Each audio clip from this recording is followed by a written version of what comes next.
Alô, amigos que acompanham semanalmente o programa Sustentabilidade há mais de uma década no ar, trazendo informação de qualidade para o cidadão e para aquele que busca novas oportunidades nas empresas, entender esse cenário renovado do mundo que busca se equalizar, né, nesse cenário pós-pandemia.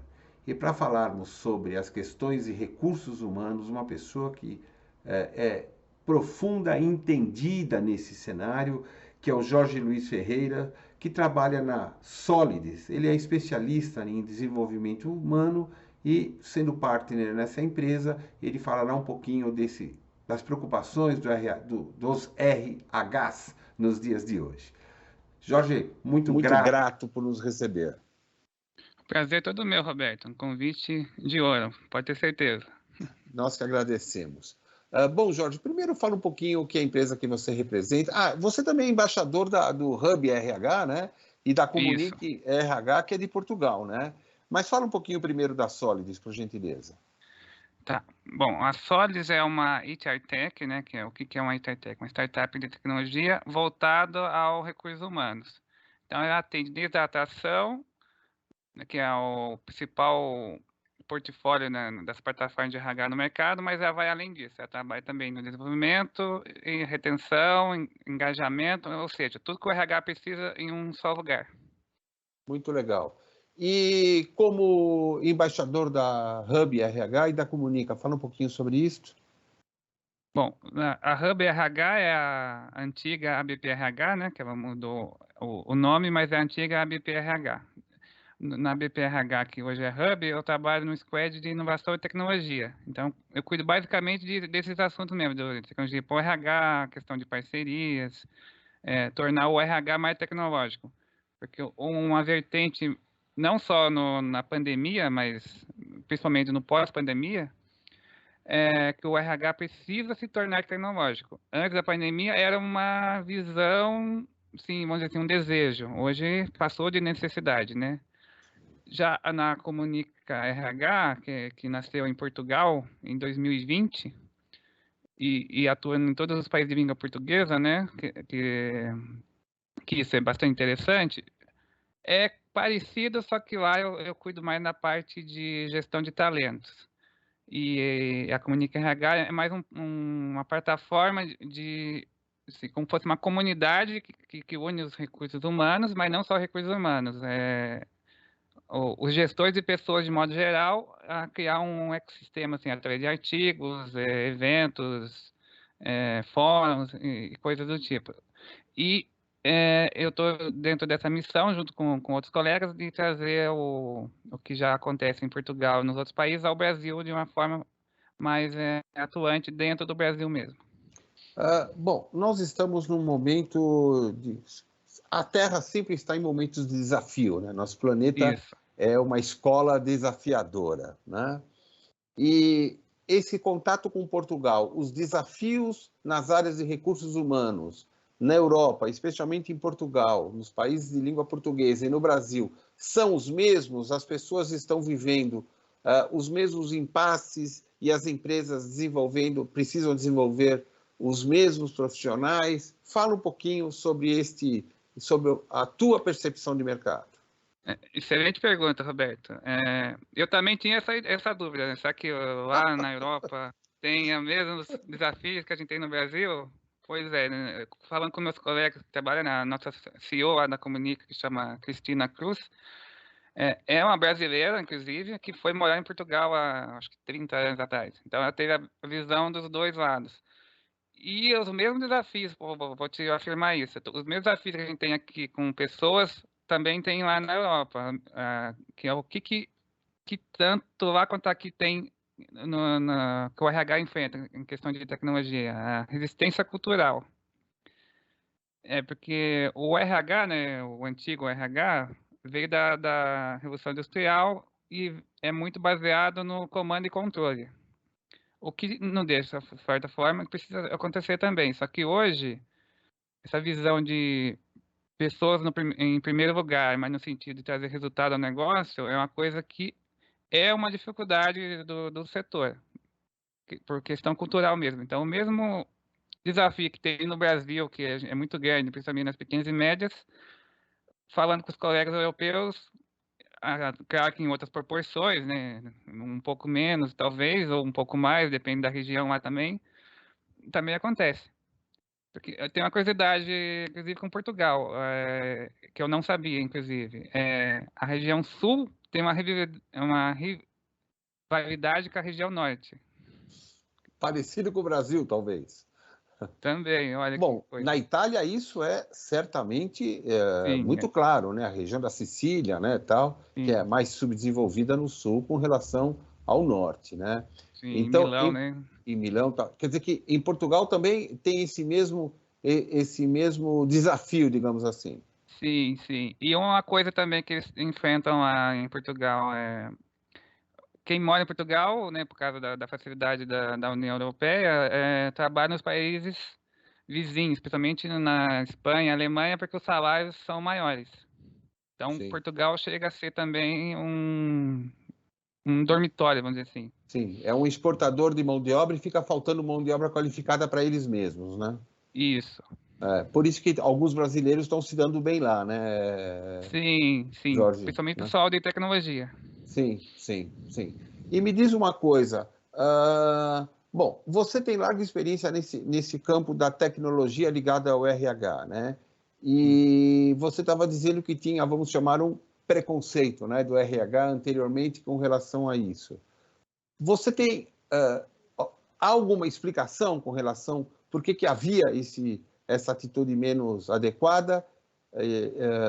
Fala um pouco sobre isso. A explicação básica é a questão cultural, né? Que realmente o RH, né, ele nasceu do comando e controle, né? Das relações industriais que se dizia antigamente. E aí veio depois a visão do DP, né? Com o departamento pessoal, que é uma questão burocrática, cuidar de leis, e cartão de ponta, essas coisas, né? Coisas que muita gente diria que são chatas, mas precisam ser feitas, né? Questão Sim. de burocracia. Operacional puro, O né? personal puro. E questões de RH mesmo, porque tem essa diferença. Departamento pessoal é um subsistema do RH que é algo maior. Só que a maioria das empresas, principalmente as pequenas e médias, confunde como se fosse uma coisa só. Que a gente vê muita anúncio de vaga querendo profissionais que entendam as duas coisas. E não obrigatoriamente um profissional de RH precisa entender de tudo. É o ideal, mas não é uma obrigação, como muitas vagas exigem. E o que eu diria do preconceito é a questão cultural do próprio RH, que eu até brinco com os colegas, né? A síndrome do impostor do RH, né? Síndrome do impostor é quando ele se diminui em frente ao outro. É disso, de assumir a cadeira lá no C-level. E isso não é novo. Muitos vão lembrar disso, o conceito de business partner, né, parceiro de negócio, né, HR business partner, né, que é o parceiro de negócio de RH, nasceu lá na década de 80 com o David Wirth, lá nos Estados Unidos. Quer dizer, tem quase 40 anos o conceito de RH voltado ao negócio. Mas depois da pandemia, isso virou uma necessidade. Mas mesmo após a pandemia, eu vejo isso nos meus trabalhos, né, conversando com diretor de RH e até pessoa de negócio mesmo, tem essa dificuldade ainda do RH assumir o papel de direito, que é aquela conversa de diretoria, assumir a cadeira de C-level lá na reunião de diretoria. Por dois vieses. Um, de algumas empresas não veem o RH ainda como estratégico, só fica no papel, no discurso, né, no propaganda e marketing, Uhum. mas não é colocado em prática. E outro pelo próprio profissional que tem essa crise de síndrome do impostor, que não assume o papel de conhecer o Síndrome, negócio. como é que é essa síndrome? Síndrome do impostor. Fala um pouco sobre isso. Síndrome do impostor assim, é um conceito que diz assim, como você é qualificado, isso não é só em qualquer área, você é qualificado. Por exemplo, eu e você é mais qualificado que eu, mas sua mentalidade te sabota e você Sim, coloca empecilhos desqualificando você frente a mim, vamos dizer assim. Então isso entendi, seria a síndrome do impostor. entendi. Jorge, Eu sempre penso o seguinte, né, com relação ao RH, há um bom tempo, né, que ele coopera de forma muito importante para o desenvolvimento do DNA da empresa, Sim, né? sem dúvida. Porque a empresa que vende um serviço ou um produto, o que quer que seja, né, são os funcionários, os colaboradores que refletem o que vem a ser a empresa, né? E o RH, então, precisa desenvolver um pouco as pessoas olhando para o produto da empresa, ajudando nesse Exato. cenário, né? Tá difícil das pessoas entenderem isso, quer dizer, quando eles contratam um cara de RH, eles esquecem que ele tem essa função de participar dos negócios da empresa. E isso está mudando, infelizmente está mudando. Eu vejo que está mudando, mas ainda tem muita resistência. O que as empresas, geralmente as pequenas e médias, percebem? O RH como alguém para fazer cartão de ponto, coisas operacionais, contrata para isso, mas aí pode até ter a visão de estratégica, mas o dia a dia consome e vai apagando incêndio. Sim, não dê Então, essa palpite na reunião, tá? Você é do RH, fica no teu canto aí. isso. Ou mesmo assim, tanta demanda operacional o próprio, que geralmente o departamento de RH de uma pequena e média é uma pessoa Sim. que tem que cuidar de férias, 13º, cartão de ponto que foi errado, pessoa que faltou. Então, o dia a dia consome o profissional que não tem tempo de pensar no estratégico. Mas isso é questão puramente cultural, porque o que acontece? Um gestor de negócio que tem a visão de resultado vai perceber que isso ele está perdendo dinheiro, porque isso eu bato na tecla sempre, até com os colegas de RH. Pessoas em primeiro lugar, né, que é o conceito de gestão humanizada, pessoas em primeiro lugar não quer dizer que você vai atender o time interno sem deixar de olhar o negócio, pelo contrário. Você vai capacitar as pessoas para que elas tragam resultado para o negócio. Porque tem aquela máxima, né? Sempre são pessoas. Se você quer ter um resultado de fluxo de caixa na sua empresa no médio e longo prazo, você tem que cuidar das pessoas, capacitando-as para trazer esse resultado que você quer. E compete ao RH medir a eficiência também das pessoas, porque tem que medir a eficiência no departamento de compras, tem que medir a eficiência dentro de uma área produtiva. Quer dizer, qual é o papel do RH nesse cenário em que a produtividade se torna cada vez mais importante no mundo globalizado? E qual é o papel do RH de apontar as ineficiências pessoais dos colaboradores? Isso é também um erro muito comum. Os gestores delegam a função de gestão de pessoas para o RH. Isso é diferente. O setor de RH é uma coisa, gestão de pessoas é outra. O líder, por exemplo, um supervisor de engenharia é o gestor de pessoas do departamento de engenharia. O supervisor de compras é o líder de gestão de pessoas do time de compras. Então, esse trabalho tem que ser mútuo. O RH tem a missão de dar o suporte para esses líderes desenvolver as suas equipes, mas o dia a dia, o acompanhamento, o PDI, né, que é o Plano de Desenvolvimento Individual, o ajuste de jornada desse colaborador é do seu gestor imediato. Então, esse é um erro muito comum. O gestor delega a função que é dele para o RH. Aí as coisas não funcionam, começa a dar errado, é o RH que não cuidou do time. Ou vice-versa, né? O time está lá, mal cuidado, vamos dizer assim, mas porque o gestor não cuidou, mas o RH não deu o suporte de orientação devida também. Então tem que ser uma mão de via dupla para dar certo. Engajamento só acontece quando há reconhecimento das pessoas. E para reconhecer pessoas, você tem que conhecê-las de perto. Significa que qual o perfil, então, de um bom responsável para a área de RH? Que formação? Porque eu fico imaginando que tenha algum jovem que esteja acompanhando a nossa programação e fique bem imaginando, puxa, eu gostaria de trabalhar na área de RH, né? Que conhecimentos ele precisa desenvolver para se capacitar para ser um bom gestor de uma área de RH? Ó, o caminho mais comum é estudar psicologia, é o caminho mais comum. Mas eu sou formado em gestão de recursos humanos, né, e com especialização em análise comportamental. Então, esse é um caminho. Mas o caminho, assim, que eu diria mais completo, se for para seguir essa linha, é a administração de empresas, para você conhecer de negócios, e depois você pode fazer uma especialização, né, um MBA em gestão de pessoas. Seria um caminho natural mais completo. E o conhecimento de tecnologia? Que tecnologias você recomenda que esse profissional deveria paralelamente desenvolver? Primeira coisa é RH Ágil, que é o Design Thinking, ou Squad, né, que é gestão de projetos. Gestão de projetos, que vem a ser isto? Porque gestão de projetos pode dar a impressão para a audiência que é gerir um projeto. Projeto é algo muito amplo, né? Construção, enfim, fala um pouquinho sobre isso. Esse é o conceito mesmo de projeto, só que no RH seria especificamente sim, estudar conceito de RH ágil. E existem cursos assim, RH ágil, que seriam design thinking. Tá.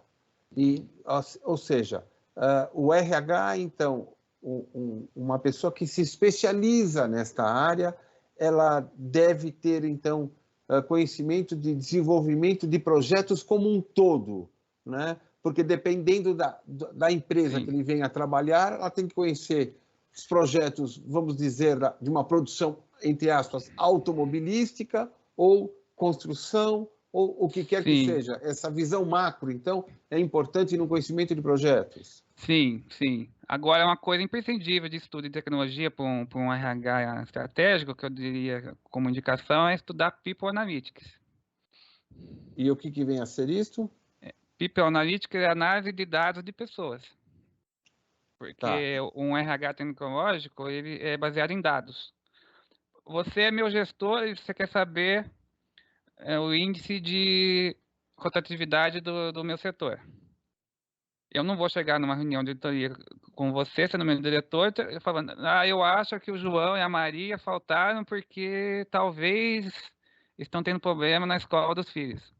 Não, eu vou te mostrar dados que mostram o índice de absenteísmo do João e a Maria, que teve um pico naquele mês, que provavelmente foi um problema familiar com os filhos, mas que na média do ano todo eles não faltam. Então não justificaria uma advertência por isso.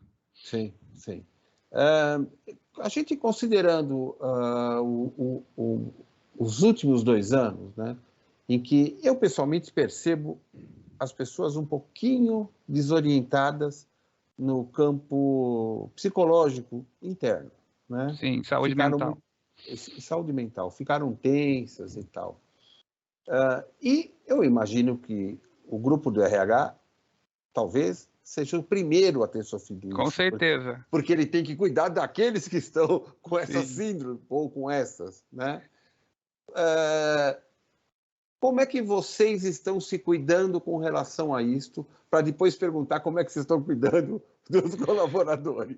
Isso já teve case em várias empresas, não só aqui na Solis, vários cases. O RH cuida das pessoas, mas quem cuida do RH? Sim, realmente teve muito isso. Então, os cursos que a maioria dos RH estão fazendo é o de inteligência emocional, né? Então, estão aprofundando isso. Então, existe sim parcerias, na maioria das empresas que perceberam isso, criaram parcerias, né, de plataformas de saúde mental. Isso não veio puxado. Dentro da empresa, quer dizer, Isso, ele parceiros. procura, se o funcionário sentir a necessidade, ele procura essa plataforma que naturalmente ninguém fica sabendo, porque ela deve ter os cuidados de manter oculto quem procura, né? Isso, isso. As empresas que foram premiadas pelo Great Place to Work, né, que é o melhor lugar para trabalhar, a maioria delas colocaram saúde emocional, né? Tipo assim, benefício de acompanhamento psicológico no cartão de benefícios. Ah, que interessante. Para ele procurar externamente, quer dizer, Isso, dentro ele do cartão procura de benefícios. Como se externamente fosse. e aí você se Isso, entende. Tá. isso, como se fosse um vale alimentação e vai Um, lá e procura tem um pelo, Vale pelo Saúde, benefício. um Vale Isso, Saúde Plus, né? Porque isso. passa. Tá. E assim, as pessoas ficaram muito tensas e ainda estão, né? Nós estamos vivendo agora um momento, você pode dizer, na sua percepção, que a adrenalina está baixando e os problemas estão aparecendo? Ou como é que você está enxergando esse cenário? Na verdade, a pandemia acelerou muita coisa, isso é a minha percepção, principalmente a transformação digital, que antes era um desejo, hoje virou necessidade, então isso realmente a pandemia acelerou muito. Uhum. Agora, outros problemas surgiram, por exemplo, agora muitas empresas estão voltando ao presencial e muitas pessoas querem trabalhar no remoto. Aí surgiu como solução o híbrido. Mas Sim. tem muitos chefes, né? Chefes que Uhum. querem o presencial e pronto, acabou, porque é o que ele conhece, é o que ele gosta, Sim. que manda e obedece que tem juízo. Sim. Muito. E vocês estão tendo que interceder nesse cenário, então, de como vocês estão trabalhando a cabeça das lideranças para falar, olha, o time está pressionado, dá um tempo. Vocês conseguem avaliar isso? Sim, aí é que entra o que eu falei de People Analytics. Você tem que mostrar dados para o gestor de negócios que o time que ficou remoto produziu X% a mais do que quando ele estava presencial. Aí, quando mexe no bolso, o decisor entende. Sim, sim, sim. E quais são os problemas de saúde mental mais comuns que estão sendo diagnosticados, digamos assim, nesse momento, vamos chamar de pós-pandemia, né? Eu acho que de longe o burnout, né? Que é o É, excesso, né? O excesso de trabalho, né? Que a pessoa geralmente trabalha no home office e não percebe, ou às vezes percebe, mas tem tantas demandas que os próprios gestores encaminham, né? Que não tem aquele time de feeling, né? De querer tudo para a mesma hora, e tem colaborador que trabalha remoto 18 horas por dia, né? 18 horas é exagero, né? Vamos lá, não, 12 sim, horas por dia. sim, sim, sim. E como é que vocês estão tendo que, digamos, avisar as lideranças que, ó, vocês estão apertando demais o parafuso? É isso que está acontecendo? As empresas mais assim, que estão acostumadas com tecnologia e já faziam o trabalho remoto, não, isso é tranquilo. Agora, as que não eram e tiveram que se adaptar à força, isso teve que ter uma educação, sim, que surgiu até cursos de liderança de trabalho remoto, para você ter Ah, ideia. olha, curso de liderança para trabalho remoto. Isso. Inclusive, para quem quiser, na plataforma da Solis tem esse curso lá disponível, para quem quiser. Interessante, interessante, muito interessante. E você estava falando então do burnout, né? Como é que Isso. você, que é o colaborador que está trabalhando home office em excesso e não se apercebe disso, né? A gente já fez algumas entrevistas sobre isso, mas você poderia talvez dar uma dica para quem trabalha de forma remota, o que você sugere para que o comportamento seja adequado nesse cenário?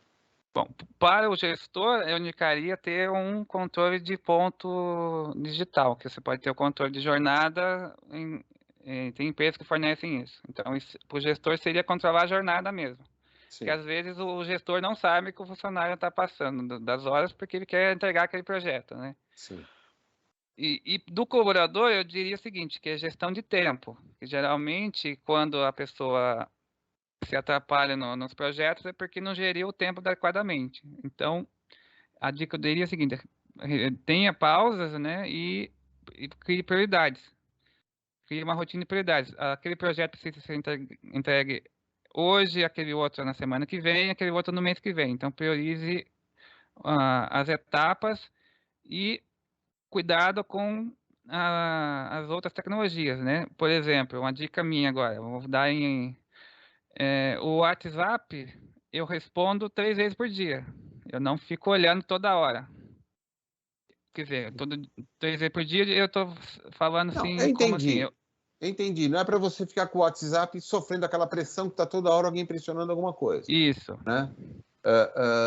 Agora, você acha que o colaborador deveria dizer isso para quando o líder não percebe? Olha, gente, vamos colocar como regra olhar o WhatsApp de hora em hora? Você acha isso adequado? Falar isso claramente?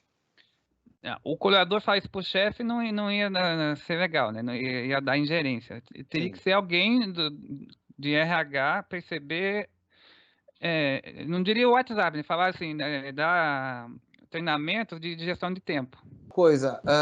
Você acha que precisa dar uma educação home office para as lideranças, dizendo assim, olha, se o bebê chorar, você interfira menos, precisa, assim, educar, digamos assim, os gestores nesse cenário e, ao mesmo tempo, aos colaboradores, para que eles saibam como fazer isto? No começo, eu vi muita reunião, acontecia isso e realmente ficava aquela saia justa. Hoje em dia está normal, não ligam mais de passar a pessoa atrás, já está assim, não seria um problema hoje. Já faz parte isso já daí. faz parte, é o novo normal, como dizem. Bom, Jorge, nosso tempo está chegando ao fim, tá? Achei muito interessante. Eu queria até que você, depois, num outro momento, falasse mais um pouquinho sobre a Comunica, sobre o Hub Sim. RH, mas acho que vai ficar para um outro momento, tá? Será um prazer. Eu gostaria que você deixasse aqui suas despedidas e talvez alguma sugestão, aquilo que você achar conveniente nesse momento.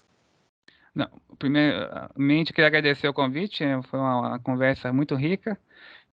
Bom, a dica que eu daria para o RH que quer ser estratégico, mostre ao seu gestor números e dados. Se você não tem tecnologia ainda, comece o hábito de anotar mesmo no papel de pão, entre aspas, Sim. mostrando o antes e o depois. Aí, você mostrando dados concretos, não só achismo, você vai conseguir galgar por etapas, né, que isso é uma jornada, essa cadeira estratégica que você tem por direito. Perfeito. Bem, nós encerramos mais esta edição do programa Sustentabilidade, trazendo aspectos de saúde, né? Como os funcionários hoje em dia, os colaboradores, precisam se cuidar dentro de casa, como que os gestores de RH têm que cuidar das pessoas, e nosso amigo Jorge Luiz Ferreira é um profundo conhecedor disto, e você pode também contatá-lo pelo LinkedIn e pedir mais dicas para ele, que lá lhe dá um monte delas, tá bom? Um grande abraço e nos vemos na semana que vem.